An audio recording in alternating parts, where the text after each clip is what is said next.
പിതാവായ ദൈവം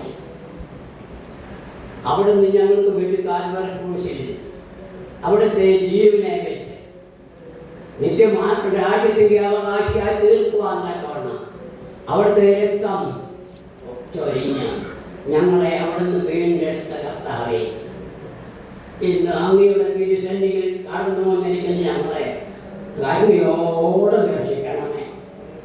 ഞങ്ങളുടെ പാപങ്ങളും കുറ്റങ്ങളും എല്ലാം അവിടുന്ന് ക്ഷമിച്ച് ഞങ്ങളെ അനുഗ്രഹിക്കണമേ. അവിടുത്തെ തിരുസാന്നിധ്യം ഞങ്ങളെ നിറയ്ക്കണമേ. അവിടുത്തെ വിശുദ്ധ ദൂതഗണങ്ങളെ കൂടി ഞങ്ങൾക്ക് ചിന്താവിച്ചയക്കണമേ. കർത്താവേ, അവിടുന്ന് ക്രൂശിൽ ചൊരിഞ്ഞതായിട്ടുള്ള ദിവ്യമൊഴികളെ കുറിച്ച് ഞങ്ങൾ ധ്യാനിക്കുമ്പോൾ എൻ്റെ യേശു ഞങ്ങളോടെല്ലാവരോടും കൂടെ ഉണ്ടായിരിക്കണമേ. അങ്ങയുടെ തിരുവചനം ഞങ്ങളുടെ ഹൃദയത്തിൽ ശ്രദ്ധയോടെ പതിപ്പിച്ച് നിത്യമായ രാജ്യത്തിൻ്റെ അവകാശികളായി തീരുവാൻ അവിടുത്തെ പരിശുദ്ധാത്മാവ് സഹായിക്കണമേ. കാരണം ഞങ്ങളെ കുടുംബമായി അവിടുന്ന് അനുഗ്രഹിക്കണമേ. എൻ്റെ യേശുവേ, അവിടുന്ന് ലോകത്തിലേക്ക് രണ്ടാമത് കടന്നു വരുമ്പോൾ ഒരു കുഞ്ഞു പോലും നഷ്ടപ്പെട്ടു പോകാതെ നിത്യരാജ്യത്തിൻ്റെ അവകാശികളായി തീരുവാൻ അവിടുത്തെ പരിശുദ്ധാത്മാവ് നിമിത്തം അടിയങ്ങൾക്ക് ഓരോരുത്തർക്കും സഹായിക്കണമേ. കാരണം ഞങ്ങളെ അനുഗ്രഹിക്കണമേ. ദുഷ്ടചിന്തകൾ വിചാരങ്ങളെല്ലാം ഞങ്ങളുടെ ഹൃദയത്തിൽ മാറ്റി ഏകാഗ്ര ചിന്തയോടുകൂടെ അങ്ങയുടെ തിരുവചനങ്ങളെ ശ്രദ്ധിപ്പാൻ കർത്താവേ അതിൻ പ്രകാരം ജീവിപ്പാൻ അവിടെ ഞങ്ങൾക്ക് സഹായിക്കണമേ. ആത്മാവിൽ നിറയ്ക്കണമേ, ശക്തീകരിക്കണമേ. യേശുവിൻ്റെ നാമത്തിൽ താഴ്മയായി അപേക്ഷിക്കുന്നു. ആമേൻ. എല്ലാവർക്കും ഇരിക്കാം.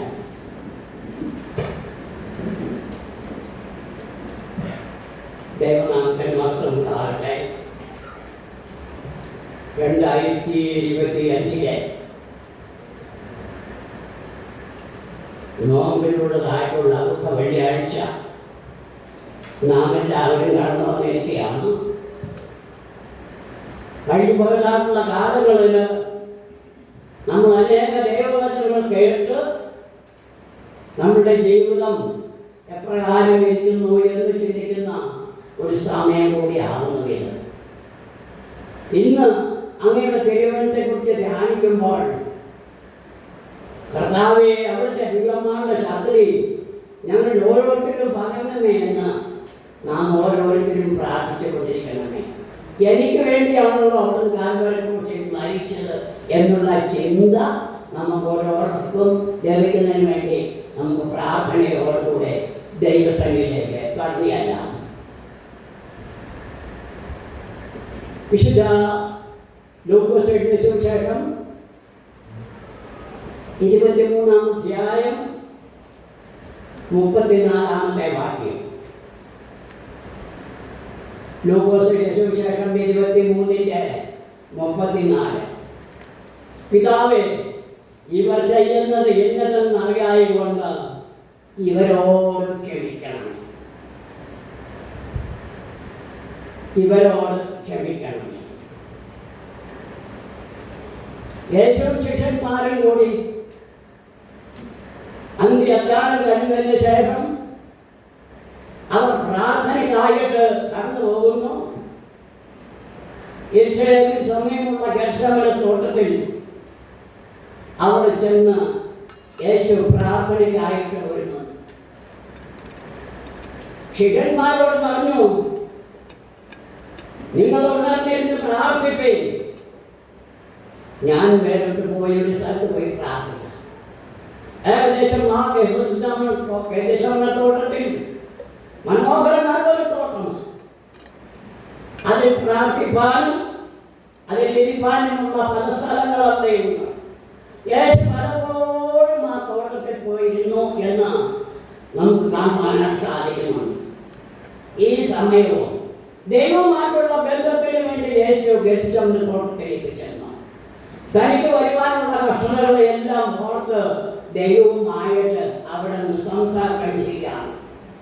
അവൻ ദൈവത്തോട് പ്രാർത്ഥിച്ചുകൊണ്ടിരിക്കുമ്പോൾ അവൻ്റെ ശരീരത്തിൽ നിന്നുള്ള വിയർപ്പ് തുള്ളികൾ രക്തകണങ്ങളായി വീഴുന്നു എന്ന് നമ്മൾ ദൈവമായിട്ട് നമുക്ക് കാണാനായി സാധിക്കുന്നു. പിതാവേ, കഴിയുമെങ്കിൽ കഴിയുമെങ്കിൽ ഈ പാനപാത്രം എങ്കിൽ നിന്ന് നീക്കണമേ, എങ്കിലും എന്റെ ഇഷ്ടമല്ല അവിടുത്തെ ഇഷ്ടം തന്നെ എങ്കിൽ നിവർത്തിക്കണമേ എന്ന് യേശു ദൈവത്തോട് പ്രാർത്ഥിക്കുന്നു. അവൻ മനം കലങ്ങി വളരെ വേദനയോടുകൂടി ദൈവത്തോട് പ്രാർത്ഥിച്ചപ്പോൾ അവന്റെ വിയർപ്പ് തുള്ളികൾ രക്തത്തുള്ളികളായി നിലത്ത് വീണു. അവിടെ ദൈവത്തിന്റെ ദൂതന്മാർ അവനെ ആശ്വസിപ്പാനായിട്ട് കടന്നു വരുന്നു. ആ രാത്രിയിൽ ആ യേശു ശിഷ്യന്മാരുമായിട്ട് ഉള്ള ആ സഹവാസത്തിൽ അവിടെ യേശുവിനെ പിടിക്കുന്നതിന് വേണ്ടി ഇതായ യഹൂദന്മാരുടെ പടയാളികളും മഹാപുരോഹിതന്മാരും സേവകന്മാരും എല്ലാവരും കൂടെ കൂടി അവിടെ കടന്നു വരുന്നത് വലിയ ഘോഷയാത്രയായി. അവർ വീപ്പറ്റി ബന്ധങ്ങളും കുന്തങ്ങളും വടികളും വാളുകളുമായി യേശുവിനെ പിടിക്കുന്നതിനായി ഇതാ കടന്നു വരുന്നു ഗെത്സമനത്തോട്ടത്തിൽ. നമുക്ക് ആ ഭാഗമൊന്ന് നാം വിട്ടിട്ട് നോക്കാം. യേശുവും ശിഷ്യന്മാരും മാത്രമാണ് അവിടെയുള്ളത്. യൂദ വന്നു, ആ ചരിത്രം അറിയാവുന്നതുകൊണ്ട് ഞാൻ പറയാം. യൂദ വന്ന് യേശുവിനെ ചുംബിക്കുന്നു. യേശു യൂദയോട് ചോദിച്ചു, യൂദയെ ചുംബനമുണ്ടോ നീ മനുഷ്യപുത്രനെ കാണിച്ചു കൊടുത്തത്? ഈ യൂദയെ പറ്റി പല അഭിപ്രായങ്ങളും പലരും പറയുന്നുണ്ട്.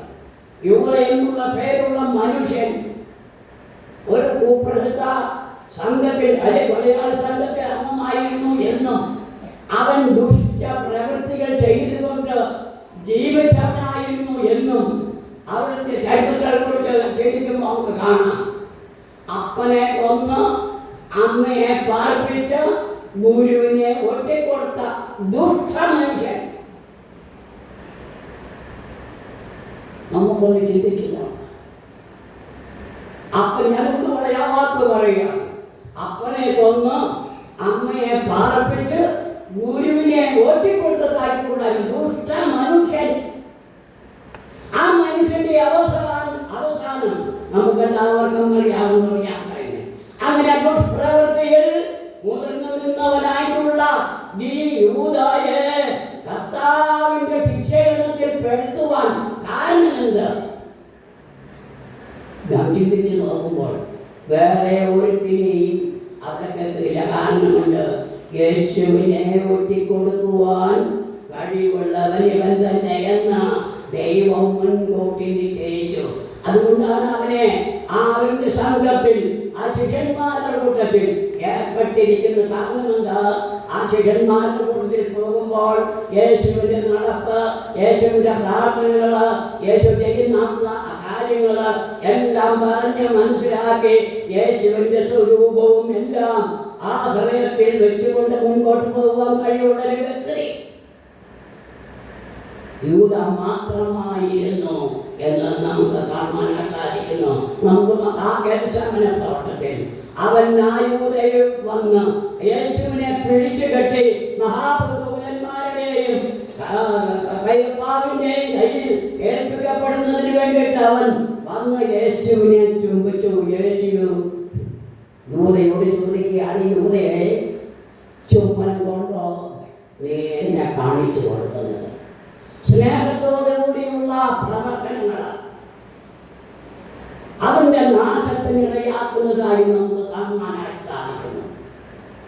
ഇന്ന് ലോക ചരിത്രം നോക്കുമ്പോൾ ഓരോ മനുഷ്യനും സ്നേഹത്തോടുകൂടി ഇടപെടുന്നുണ്ട്. എങ്കിലും പക്ഷേ അവരുടെ ഉള്ളിലിരിക്കുന്നത് എന്താണെന്ന് നമുക്ക് ആർക്കും ചിന്തിക്കാൻ സാധ്യമല്ല. കാരണം എന്തെന്നാൽ അതുപോലെയുള്ള ലോകമാണ് ഇന്നത്തെ ലോകം. ദൈവത്തിന്റെ ദൈവചിന്തകളെല്ലാം വിട്ട് ദുഷിതാളുടെ ചിന്തകള് ഓരോരുത്തരുടെ ഹൃദയത്തിൽ കടന്നുകൂടി ദുഷിതാളുള്ള പ്രവർത്തനങ്ങൾ ചെയ്യുന്ന ഒരവസ്ഥയിലേക്ക് ഈ ലോകം കടന്നു പോകുന്നു. പ്രതിദിന സംഭവങ്ങള് നമ്മൾ കേൾക്കുമ്പോൾ പേപ്പറുകൾ കൂടിയും മാധ്യമങ്ങൾ കൂടിയും കേൾക്കുന്ന സംഭവങ്ങൾ എത്ര ഘോരമാണ്. ഓരോ മനുഷ്യന്റെ ദുഷ്പ്രവൃത്തികൾ, അപ്പനെ കൊല്ലുന്നവൻ, മകനെ കൊല്ലുന്നവൻ, അമ്മയെ കൊല്ലുന്നവൻ, അതുപോലെ സഹോദരങ്ങളെ കൊല്ലുന്നവൻ, ഒരു ദയയുമില്ലാതെ. ഓ, എത്ര ഭയങ്കരം ഭയങ്കരം ഭയങ്കരം! ഞാൻ ഓർത്തു നോക്കുക, നമ്മുടെ കേരളം ഇത്ര ദൂഷിച്ചതായിട്ടുള്ള ഒരു സ്ഥലമായി തീർന്നല്ലോ എന്ന് ഓർത്ത് ഞാൻ ഭാരപ്പെടില്ല. ദൈവത്തിന്റെ സ്വന്തം നാടായിരുന്ന ഈ കേരളത്തിൽ ഇന്നും നടക്കുന്ന അതിക്രമങ്ങള് എത്രയോ ഭയങ്കരം, ചിന്തിക്കാൻ കഴിവില്ല. അത്രയും ഭയങ്കര ദുഷ്പ്രവൃത്തികളാണ് നടക്കുന്നത്. എന്നെ കേൾക്കുന്ന ദൈവത്തിന്റെ മക്കൾ, ഞാൻ അതിനെക്കുറിച്ച് കൂടുതൽ പെരുപ്പാനാൻ സാധ്യമല്ല. നമ്മുടെ ചിന്തയിലേക്ക് പോകുന്നത്, നമ്മളിന്ന് വായിച്ച വേദഭാഗത്തിലേക്ക് നമുക്ക് വീണ്ടും ഒന്നും കടക്കാം. ആ ലൂക്കോസിന്റെ സുവിശേഷം 23-ാം അധ്യായം അതിന്റെ 34-ാമത്തെ വാക്യത്തിൽ, പിതാവേ, ഇവർ ചെയ്യുന്നത് ഇന്നതെന്നറിയായകൊണ്ട് ഇവരോട് ക്ഷമിക്കണമേ. അവിടെ നമുക്ക് കാണാനാക്കി പറയുന്നത് ആ ക്രൂശന്മേൽ കിടന്നുകൊണ്ടാണ് 9 അടി 5 ഇഞ്ച് നീളമുള്ളതായിട്ടുള്ള ഭീമാകാരമായിട്ടുള്ള കുരിശ്, ആ കുരിശ് ചുമന്നുകൊണ്ട് യേശു മഹാപുരോഹിതന്മാരുടെയും ശാസ്ത്രിമാരുടെയും പീലാത്തോസിന്റെയും രാജാവിന്റെയും ഒക്കെ സന്നിധിയിൽ ചെന്ന് 5 പ്രാവശ്യം ഒരു രാത്രിയിൽ നിസ്കരിച്ച് അവനെ ചാപ്രവാദം കൊണ്ട് അടിച്ച് അവന് വേണ്ടുന്ന ശരീരക്രമങ്ങളെല്ലാം ഏൽപ്പിച്ചു. അവന്റെ ശരീരത്തിൽ നിന്ന് രക്തം ധാരധാരയായി ഒഴുകി ആ ചാപ്രവാദങ്ങളോട് അടികൊണ്ട് അവന്റെ മുതുക് ഉഴുതു ചാലുകൾ പോലെ ഉഴുത് അങ്ങനെ ഒരു നിർദ്ദയാവസ്ഥയിൽ ഇരിക്കുന്നതായിട്ടുള്ള ഒരു മനുഷ്യന് ആ നീളമുള്ള ആ വലിയ കുരിശ് ചുമപ്പാൻ സാധ്യമല്ലാത്ത അവസ്ഥയിലേക്ക് അവൻ കടന്നു പോകുന്ന കാഴ്ച നമ്മുടെ ഹൃദയ കണ്ണുകൊണ്ടൊന്ന് നോക്കാം. അയ്യോ, ആ തിരുവേദിയില് 1000 ജനങ്ങൾ ഈ ക്രൂശികരണം കാത്തുകൊണ്ടിരിക്കുന്നു. അവിടെ നോക്കുന്ന ആളുടെ സമയത്ത് പടയാളികൾ അവനെ ചുറ്റും നിന്ന്, മഹാപുരോഹിതൻ ശാസ്ത്രിമാരും അവനെ ചുറ്റും നിന്നുകൊണ്ട് അവനെ കാൽവരി ക്രൂശിലേക്ക് ആ ക്രൂശിൽ ചുമപ്പിച്ചുകൊണ്ട് പോകുന്ന ആ കാഴ്ച നമുക്കൊന്ന് കാണുവാനായിട്ട് സാധിക്കുമോ?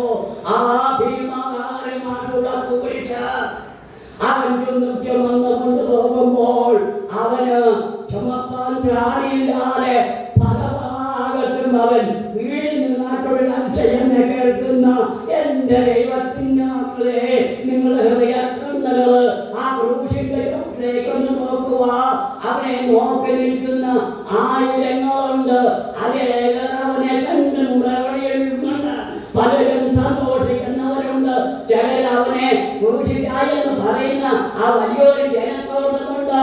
അപ്പോൾ സ്ത്രീകൾ അവിടെ നിന്ന് അവരോട് മാറത്തടച്ച് അവൻ കരയുന്ന സമയത്ത് യേശു പറയാണ്, യേശുവിനെ പുത്രിമാരെ, നിങ്ങൾ എന്നെ ചൊല്ലി കരയണ്ട, നിങ്ങളെയും നിങ്ങളുടെ മക്കളെയും ചൊല്ലി കരവീരെന്ന് പറഞ്ഞതായിട്ടുള്ള ആ ശബ്ദം എന്നെ കേൾക്കുന്ന ദൈവത്തിന്റെ മക്കളെ, നമ്മളുടെ മക്കള് ഇന്ന് ഏത് വഴിയിലാകും പോകുന്നത്?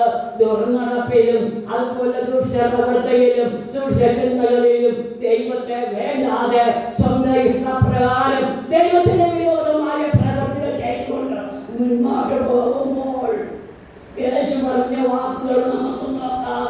യെരൂശലേം പുത്രിമാരെ, നിങ്ങൾ എന്നെ ചൊല്ലിക്കരയണ്ട, നിങ്ങളെയും നിങ്ങളുടെ മക്കളെയും ചൊല്ലി കരയും. നമ്മുടെ മക്കളുടെ പോക്ക് ഏത് രീതിയിലാണ്? സഭയെ നമുക്കൊരു ദൃഷ്ടാന്തം കൊടുക്കാൻ നമുക്ക് സാധിക്കുമോ?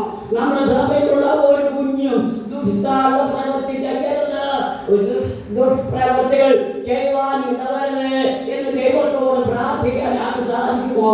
നമുക്ക് നമ്മുടെ ചിന്തയിലേക്ക് വീണ്ടും നമുക്ക് കടക്കാം. അവനെ ആ 3 ആണികളിന്മേൽ അവനെ തറച്ച് ആ ഗോൽഗോഥാമലയുടെ മുകളിൽ ആ 2 അടി 3 അടി താഴ്ചയുള്ള ആ കുഴിയിലേക്ക് അവനെ എടുത്തിട്ടു. അവന്റെ ശരീരത്തിന്റെ വേദനകൾ എത്രയും നമുക്ക് കാണുവാൻ സാധ്യമല്ല. ആ 3 ആണികളിന്മേൽ തൂങ്ങിക്കൊണ്ട് അവനത് ആ ക്രൂശിന്മേൽ നിലവിളിക്കുന്നു. അയ്യോ, പിതാവേ, ഇവർ ചെയ്യുന്നത് എന്തെന്നറിയായതുകൊണ്ട് ഇവരോട് ക്ഷമിക്കണമേ. ദൈവത്തിന്റെ മക്കളെ, ഒരിക്കൽ ഒരു സംഭവമുണ്ടായി. ഒരു കോളേജിൽ പഠിക്കുന്ന സുന്ദരിയായ ഒരു പെൺകുട്ടി അവൾ വളരെ മുടക്കത്തെയാണ്, ഒരു 14 വയസ്സ് പ്രായം. അവൾ പഠിച്ചുകൊണ്ടിരിക്കുമ്പോൾ അവൾക്ക് ധാരാളം കൂട്ടുകാരാണ്. അവളുടെ കൂട്ടത്തിൽ ധാരാളം പേരുണ്ട്. പക്ഷേ അവർ നിർദ്ധനായ ഒരു കുടുംബമാണ്. അവർക്ക് രാവിലെ ആഹാരം കൊടുത്തുവിടുവാൻ ആ മകളുടെ കൊടുത്തുവിടുവാൻ അവർക്ക് സാധ്യമല്ലായിരുന്നു. എങ്കിലും അവൾ കുട്ടിയാകുന്ന സമയത്ത് അവളുടെ മാതാവ് അവൾക്ക് ആഹാരമായിട്ട് കോളേജ് വരും. ആ ആഹാരം അവൾ മേടിക്കും. അവളുടെ കൂട്ടുകാരത്തിൽ ചോദിക്കും അതാരാണ്. അപ്പോൾ നമ്മൾ പറയാൻ അത് ഞങ്ങളുടെ അടുത്തുള്ളൊരു വേലക്കാരത്തിയാണ്. ഇത് പല ദിവസം ഇങ്ങനെ ആലോചിച്ചു. ഇവൾക്ക് തന്നെ വലിയൊരു പ്രയാസം വന്നു. ഈ കടന്നു വരുന്ന സ്ത്രീ കത്തിക്കരിഞ്ഞ ശരീരമുള്ള മുഖരൂപമെല്ലാം വികൃതമായി തലമുടിയെല്ലാം കരിഞ്ഞു പോയി. ആകപ്പാടെ അങ്ങോട്ടും ഇങ്ങോട്ടും മറ്റുകൾ തൊലികൾ പിന്നെ യോജിപ്പിച്ച ശരീരം. ഒരു സൗന്ദര്യമോ ഒരു പ്രൗഢിയോ ഇല്ലാത്തതായിട്ടുള്ള ഒരു മാതാവ്. അവള് കോളേജ് കഴിഞ്ഞ് വീട്ടിൽ ചെന്ന് ചോദിക്കും അമ്മേ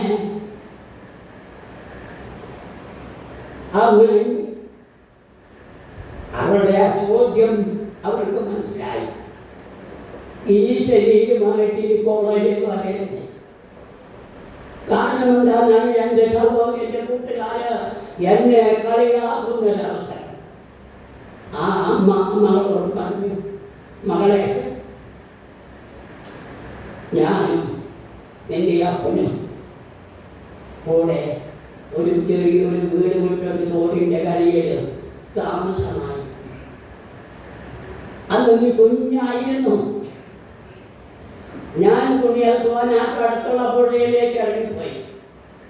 നിന്നെ ഒരു തൊട്ടിയിൽ കിടത്തിയതിന് ശേഷമാണ് ഞാൻ പുഴയിലിറങ്ങി കിടത്തിയതിന് ശേഷം ഞാൻ തോട്ടിലേക്ക് പോയി തുണി അലക്കിക്കൊണ്ടിരിക്കുമ്പോൾ വലിയൊരു തീപ്പുക കണ്ടു. ഓല കൊണ്ട് മടഞ്ഞ കാറ്റുള്ള ഒരു ചെറിയ ചട്ട വീടായിരുന്നു.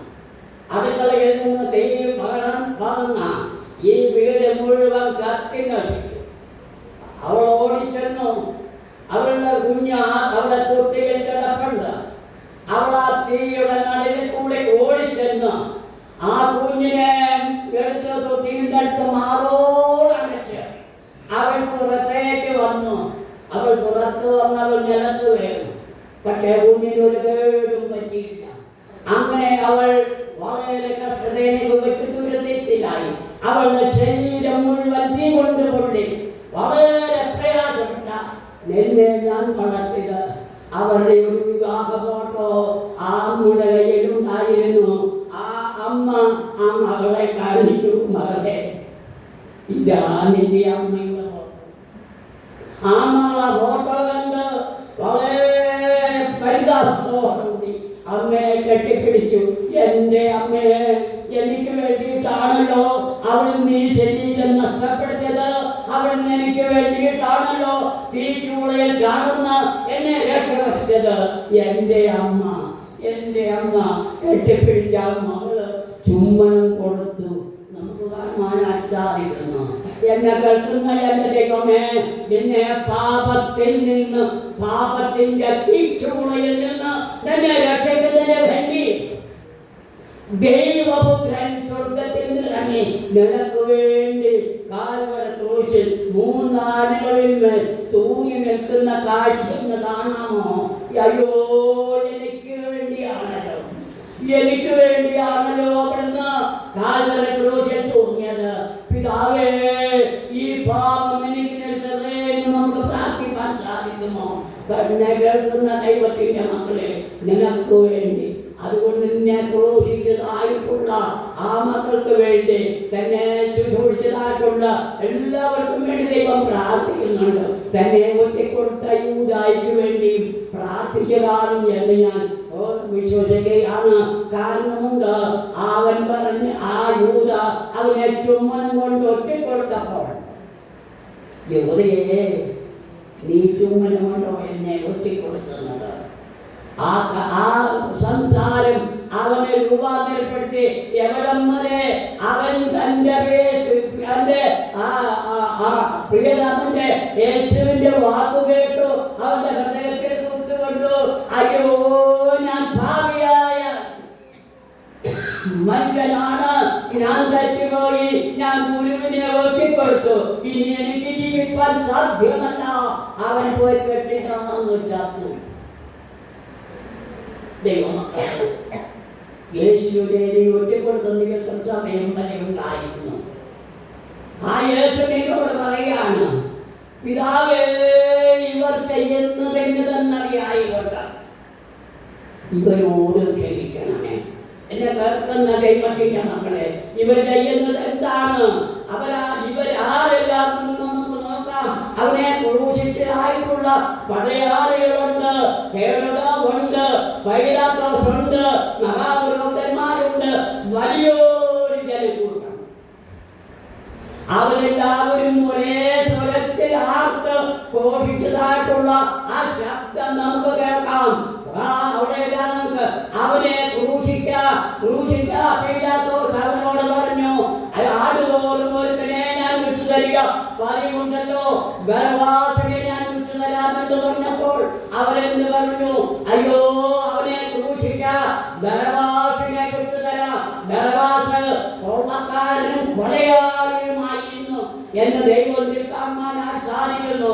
എന്നെ കേൾക്കുന്ന ദൈവത്തിന്റെ മക്കളെ, ആ ബർവാസിനെ കുറിച്ച് ചരിത്രം പറയുന്നത് ഇപ്രകാരമാണ്. അവിടെ നോക്കാം, യേശുവിനെ ക്രൂശിച്ച കള്ളന്മാരിൽ രണ്ടുപേരിൽ ഒരുത്തൻ, അവൻ ബർവാസ് ജയിലിൽ.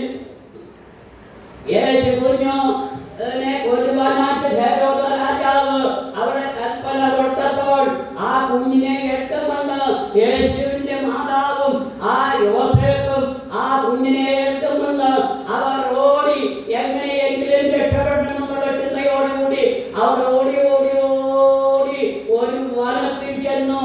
ആ വനത്തിൽ ചെന്നപ്പോൾ അവിടെ വലിയൊരു കൊള്ളസംഭവമുണ്ടായിരുന്നു. അവരെല്ലാവരും ഈ മാതാവ് പിതാവ് കുഞ്ഞിനെ അവിടെ വളഞ്ഞു. അവിടെ കണ്ടപ്പോൾ യേശുവിന്റെ മുഖം നോക്കിയപ്പോൾ വളരെ ശോഭയുള്ള കുഞ്ഞ്. അപ്പോൾ ആ കൊള്ളത്തവന്മാരെ തമ്മിൽ ആലോചിച്ചു, ഇവനെ കൊല്ലരുത്. അപ്പോൾ ഒരുത്തൻ പറഞ്ഞു, ഇവനെ കൊല്ലണം, ഇവരെ എല്ലാവരെയും കൊല്ലണം. അവിടെ വലിയൊരു വാക്ക് തർക്കമുണ്ടായി. എന്താ സംഭവിച്ചതറിയാമോ? ആ വാക്ക് തർക്കത്തിന്റെ ഇടയിൽ അവർ വലിയ സംഘടന നടന്നപ്പോൾ യോസേഫും മറിയയും കൂടെ കുഞ്ഞിനെ എടുത്തുകൊണ്ട് ഇതാ അവർ രക്ഷപ്പെട്ടു. ആ കുറ്റവാളികളിൽ ഒരുത്തനാണ് ബർവാസ്. അവൻ ജയിലിൽ കിടക്കുകയാണ്. ഒരുത്തൻ എവിടെയാണ്? യേശുവിനോടുകൂടെ ക്രൂശിൽ അവിടെ കിടക്കുകയാണ്. നാം അവിടെ കാണുവാൻ സാധിക്കുന്നു. അവിടെ എന്തു പറഞ്ഞു? ആ ക്രൂശിൽ കിടന്ന് യാതന അനുഭവിച്ചു തന്റെ തെറ്റുകള് ഏറ്റു പറഞ്ഞതായിട്ടുള്ള കള്ളൻ രക്ഷയ്ക്കവകാശിയായിത്തീരുന്നു. എന്നെ കേൾക്കുന്ന ദൈവത്തിന്റെ മക്കളെ, നമുക്ക് ആ ചിന്തയല്ല ഇവിടെ നമുക്കൊന്ന് കാണുവാനായി സാധിക്കുന്നു. ഇതാ നാം ചെയ്ത കുറ്റങ്ങൾക്ക് പ്രതികാരമായി ദൈവത്തിന്റെ പുത്രൻ ഇതാ നമുക്ക് വേണ്ടി ദൈവത്തോട് അപേക്ഷിക്കുകയാണ്. പിതാവേ, ഇവർ ചെയ്യുന്നത് ഇന്നതെന്നറിയായിക്കൊണ്ട് ഇവരോട് ക്ഷമിക്കണമേ, ഇവരോട് ക്ഷമിക്കണമേ എന്ന് പ്രാർത്ഥിക്കുന്ന ആളുടെ പ്രാർത്ഥന മറ്റുള്ളവരോട് ക്ഷമിപ്പാൻ നമുക്ക് സാധിക്കുമോ? ക്ഷമയാണ് നമ്മുടെ ജീവിതത്തിൽ ഏറ്റവും വലുതായിട്ടുള്ള കാര്യം. അതിന് ഉദാഹരണങ്ങൾ പലതുണ്ടല്ലോ. എന്നെ കേൾക്കുന്ന ദൈവത്തിന്റെ മക്കള്, ഇന്ന് നമ്മുടെ ലോകത്തിൽ ക്ഷമിക്കാൻ കഴിവില്ലാത്തതായിട്ടുള്ള ഒരു ജനതയായി തീർന്നിരിക്കുകയാണ്. യേശുവിന്റെ സുവിശേഷം ആർക്കും രക്ഷിക്കപ്പെടുന്നില്ല, ആർക്കും ഇഷ്ടപ്പെടുന്നില്ല. എല്ലാവരും തന്റെ ഇഷ്ടത്തിന് അനുരൂപമായി അല്ലെങ്കിൽ പൊതുജനങ്ങളുടെ ഇഷ്ടത്തിന് അനുരൂപമായി ജീവിതത്തിൽ നടന്നുകൊണ്ടിരിക്കുകയാണ്. അവിടെ നമുക്ക് കാണാനായിട്ട് സാധിക്കുന്നതാണ് ദൈവത്തിന്റെ പുത്രൻ കാൽവരി ക്രൂശിൽ കിടന്നുകൊണ്ട് ആ യാചിക്കുന്ന യാചന ചുറ്റുപാടൊന്നും നമുക്ക് നോക്കാം. ഈ സന്തോഷമേ നമുക്ക് അവിടെ നമുക്ക് കാണാനായിട്ട് സാധിക്കുന്നില്ല. ഹേരോദാവിനെ നമുക്ക് കാണാനായിട്ട് സാധിക്കുന്നില്ല. മഹാപുരോഹിതന്മാരെ നമുക്ക് കാണാനായിട്ട് അവിടെ സാധിക്കുന്നില്ല. പഴയ ആളുകളും യഹൂദന്മാരും മാത്രം ആ ക്രൂശിന്റെ ചുവട്ടിൽ പട്ടിയിലുണ്ട്. ആരെല്ലാം ചെയ്ത കുറ്റങ്ങൾക്ക് വേണ്ടിയിട്ടാണ് അവൻ ക്രൂശിൽ തൂങ്ങിയത് എന്ന് നമുക്ക് കാണാൻ സാധിക്കുന്നുണ്ട്. അവിടെ പടയാളികള് അവരെ പിടിച്ച ദേഹം മുക്തിരവിച്ചപ്പോൾ അവന്റെ കൈമേലും കാലിന്മേലും ആണി തറച്ചപ്പോൾ അവൻ അവരോട് പറയാണ്, പിതാവേ, ഇവർ ഈ ചെയ്ത് എന്നതെന്ന് ഇവർക്കറിയില്ലാത്തതുകൊണ്ട് ഇവരോട് ക്ഷമിക്കണമേ. എന്നെ കേൾക്കുന്ന ദൈവത്തിന്റെ മക്കളെ, പീലാത്തോസ് യേശുവിനെ ക്രൂശിക്കാനായിട്ട് കൊണ്ട് പോകുന്നതിന് മുമ്പ് കൈ കഴുകി ഈ മനുഷ്യന്റെ മേൽ യാതൊരു ഉത്തരവാദിത്വം എനിക്കില്ല എങ്കിലും പീലാത്തോസ് അവിടെ വിധിച്ചത് കൊണ്ട് അവനും അവിടെ കുറ്റക്കാരനായി തീർന്നു. ഇവിടെ ഹേരോദാവിനെ നമുക്ക് നോക്കാം. ഹേരോദാവിന്റെ സന്നിധിയിൽ യേശുവിനെ കൊണ്ടുപോയി നിർത്തി അവിടെ ഹേരോദാവിന്റെ സന്നിധിയിൽ ചെന്നപ്പോൾ അവന്റെ സ്വന്തം വസ്ത്രം അഴിച്ച് അവനെ ധൂമ്രവസ്ത്രം ധരിപ്പിച്ചു.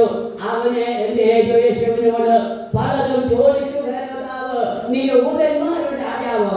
എങ്കിൽ ഒരു അതിശയം ചെയ്ത് കാണുക, ഒരു അതിശയപ്പെടുത്തും ചെയ്യുക. നീ രോഗികളെ സൗഖ്യമാക്കുന്നവനെ, മരണത്തിൽ നിന്ന് ജനിപ്പിച്ചവനെ, ആ കാറ്റുകയും കടലിനെയും ശാന്തമാക്കിയവനെ ഒരു അടയാളം തരാമോ? 1000 പേർക്ക് 5 അപ്പം കൊണ്ട് വിളമ്പിയവനെ, 7000 പേർക്ക് 4 അപ്പം കൊണ്ട് 7 അപ്പം കൊണ്ട് വിളമ്പിയവനെ ഒരു അതിശയം കാണുവാനായിട്ട് സാധിക്കുമോ? കാറ്റിനെയും കടലിനെയും ശാന്തമാക്കിയവനെ, കുഷ്ഠരോഗികളെ തൊട്ട് സൗഖ്യമാക്കിയവനെ, മരിച്ചവരെ ഉയർപ്പിച്ചവനെ ഹേരോദാവ് ചോദിക്കുകയാണ്, ഒരു അതിശയം, ഒരത്ഭുതം കാണിക്കാമോ എന്ന് യേശുവിനോട് ചോദിച്ചു. നിന്നെ എനിക്ക് മുട്ടയപ്പാൻ അധികാരമുണ്ട്, ശുശ്രൂഷ ചെയ്യപ്പാൻ അധികാരമുണ്ട്, അതുകൊണ്ട് ഒരു അതിശയം കാണിക്കാമോ? യേശു അവനോട് ഒരു മറുപടിയും പറഞ്ഞില്ല. എന്ത് ചെയ്തെന്നറിയാമോ? അവന്റെ മേൽ അവനെ ധൂമ്രവസ്ത്രം ധരിപ്പിച്ചു, മുൾക്കിരീടം ധരിപ്പിച്ചു. അവന്റെ തലയിൽ മുൾക്കിരീടം വെച്ച് ഓരോരുത്തരായി ആഞ്ഞടിച്ചു. അവനെ കാർത്തിച്ച് തുപ്പി അവന്റെ മുഖത്ത് തന്നെ മുട്ടുകുത്തി അവനെ പരിഹസിച്ചു. അനേക ഉപദ്രവങ്ങൾ അവന്റെ ജീവിതത്തിൽ, അവന്റെ ശരീരത്തിൽ ഹേരോദാവ് അവിടെ ചെയ്തു എന്ന് നമുക്ക് കാണാൻ സാധിക്കുന്നുണ്ട്. എന്നെ കേൾക്കുന്ന എൻ്റെ ദൈവമേ, എന്നെ കേൾക്കുന്ന എൻ്റെ ജനമേ, ആ ക്രൂശിന്റെ ലോകത്തിലേക്ക് നമുക്കൊന്ന് നോക്കാം. അവിടെ നമുക്ക് അവനെ കാണാനായി സാധിക്കുന്നു. ഈ അറിവുകളെല്ലാം ചുറ്റുമുണ്ട്. പിതാവേ, ഇവർ ചെയ്യുന്നത് ഇന്നതെന്നറിയായിക്കൊണ്ട് ഇവരോട് ക്ഷമിക്കണമേ. ഇവരോട് ക്ഷമിക്കാനായിട്ട് സാധിക്കുമോ? എന്നെ കേൾക്കുന്ന ദൈവത്തിന്റെ മക്കളെ, ഒരിക്കലും ഒരു തീവണ്ടി ഇതാ കടന്നു പോകുന്ന ഒരു പാതയുണ്ട്. ആ പാത ആയിരക്കണക്കിന് യാത്രക്കാർ ആ തീവണ്ടിയിൽ യാത്ര ചെയ്യുകയാണ്. ആ തീവണ്ടി പാളത്തിന് മുകൾ വശത്തായി ഒരു ചെറിയൊരു ഭവനമുണ്ട്. അവിടെ ഒരു അപ്പനും അമ്മയും ഒരു മകനും താമസിക്കുന്നു.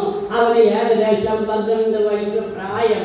അവൻ ആ പാളത്തിൽ കൂടി ഇങ്ങനെ നോക്കുമ്പോൾ തലേ ദിവസം മഴ വന്ന് പാളങ്ങൾ തെന്നി മാറിയിരിക്കുന്ന അവസ്ഥ അവൻ കണ്ടു. അയ്യോ, ട്രെയിൻ വരാൻ സമയമായി, അനേക ആയിരങ്ങൾ നഷ്ടപ്പെട്ടു പോകും. അവൻ എന്ത് ചെയ്തു? അവിടെ സിഗ്നൽ കൊടുക്കാൻ അവന് ഒന്നുമില്ലായിരുന്നു.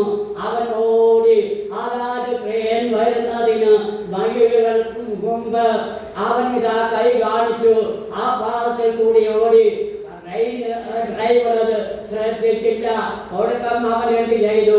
അവൻ എടുത്തിരുന്ന ഒരു ചുമന്ന മുണ്ടുണ്ട്. അവന് 12 വയസ്സ് പ്രായം. അവൻ ആ ചുമന്ന മുണ്ട് പറിച്ച് ട്രെയിനിന്റെ മുമ്പിൽ നിന്ന് കാണിച്ചു ഓടി.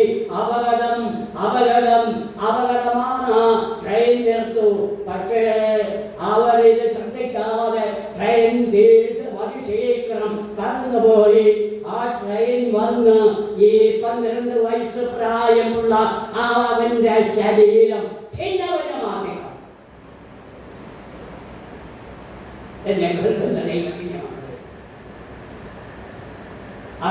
ആയിരങ്ങളെ രക്ഷിക്കുന്നതിന് വേണ്ടി ആ ബാലൻ തന്റെ ജീവനെ അവിടെ കൊടുത്തു.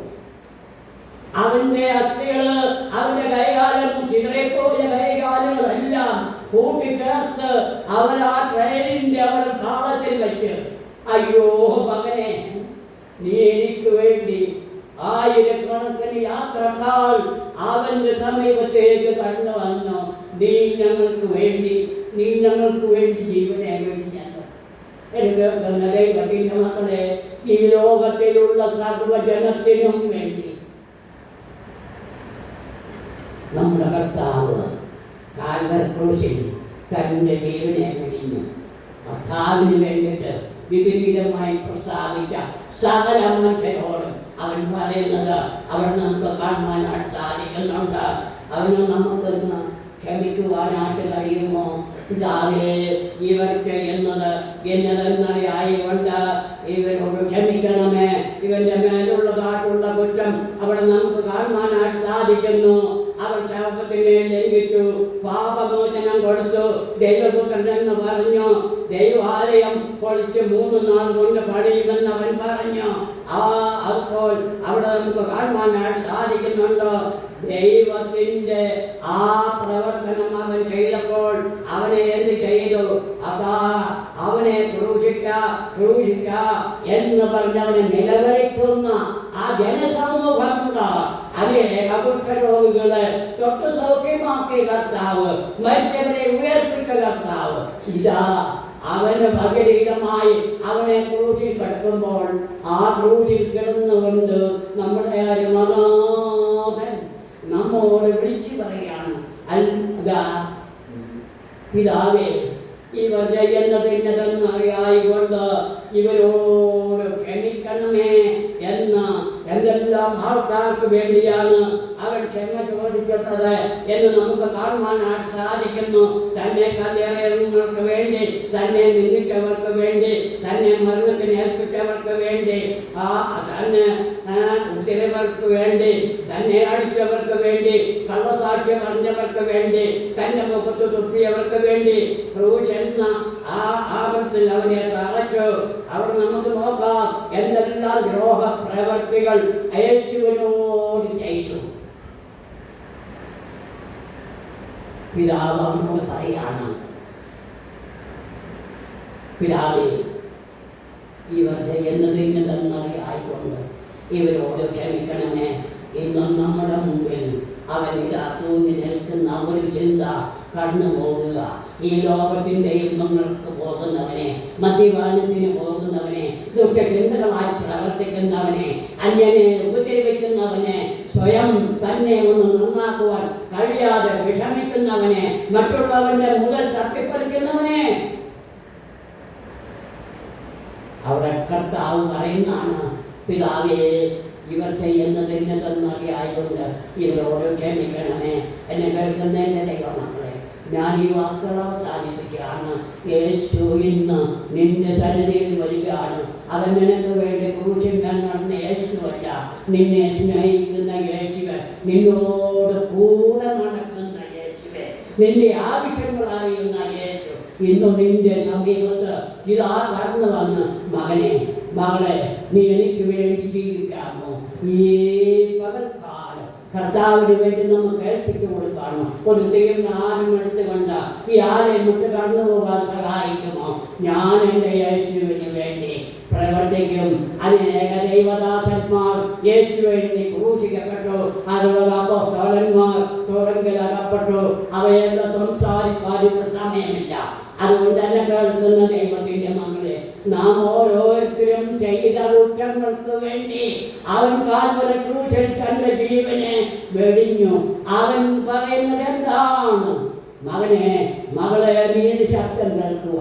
നീ പിതാവിനോട് യേശു അപേക്ഷിക്കുകയാണ്, പിതാവേ, ഇവർ ചെയ്യുന്നത് ഇന്നതെന്നറിയായിക്കൊണ്ട് ഇവരോട് ക്ഷമിക്കണമേ. ക്ഷമിക്കുവാൻ തക്ക മനസ്സ് നമുക്കുണ്ടോ? നമ്മൾ തമ്മിൽ സന്തോഷിക്കും സംസാരിക്കുമ്പോൾ നമ്മുടെ കുടുംബത്തിൽ, നമ്മുടെ സഹോദരങ്ങൾ തമ്മിൽ ക്ഷമിക്കുവാൻ കഴിയുമോ? അയൽക്കാരങ്ങൾ ക്ഷമിക്കുവാൻ കഴിയുമോ? സഭയിലുള്ള പ്രവർത്തകർ തമ്മിൽ ക്ഷമിക്കുവാൻ കഴിയുമോ? അന്യരുമായിട്ടുള്ള ഇടവകളിൽ ക്ഷമിക്കുവാൻ കഴിയുമോ? ക്ഷമിക്കുവാൻ കഴിയുന്ന ഒരു ദൈവം നമ്മുടെ കൂടെയുണ്ട്. ആ ദൈവത്തിൽ നമ്മുടെ ആവശ്യങ്ങൾ സമർപ്പിക്കുക. കർത്താവേ, എന്നോട് ക്ഷമിക്കണമേ, എൻ്റെ പ്രാർത്ഥന കേൾക്കണമേ, ദുഃഖന്റെ വേദനകളിൽ ആൾപ്പെടാതെ എന്നെ കാത്തുകൊള്ളണമേ എന്ന് നമുക്ക് ദൈവത്തോട് പ്രാർത്ഥിക്കാം. ആ ക്രൂശിന്മേൽ കിടന്ന് യേശു പറയുകയാണ്, പിതാവേ, ഇവർ ചെയ്യുന്നതിന് അറിയായിക്കൊണ്ട് ഇവരോട് ക്ഷമിക്കണമേ.